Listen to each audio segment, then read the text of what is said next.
এই গরমে তরমুজ খেতে কারই না ভালো লাগে। আমরাও মাঝে মধ্যে তরমুজ খেয়ে থাকি, কিন্তু আমাদের অজান্তিতে আমরা বড় কোনো রোগ ডেকে আনছি না তো? যেমন ক্যান্সার। হ্যাঁ, ঠিকই শুনলেন। আসুন জেনে নিই কীভাবে। আমরা সবাই জানি তরমুজের বেশ কিছু উপকারিতা রয়েছে, যেমন ওয়েট লস করা, রোগ প্রতিরোধক ক্ষমতা বাড়ানো, হাই ব্লাড প্রেশার ও ডায়াবেটিসকে নিয়ন্ত্রণ করা।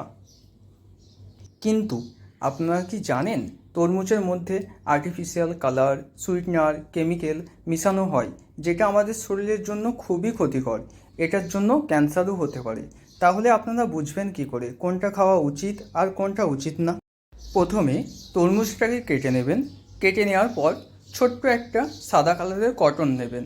কটন নিয়ে হালকা করে তরমুজের ওপরে চাপ দেবেন। যদি তরমুজটা নর্মাল হয় তাহলে কটন যেমন সাদা তেমনটাই থেকে যাবে, আর যদি কোনো কেমিক্যাল মেশানো হয় তাহলে কটনের কালারটা রেড হয়ে যাবে।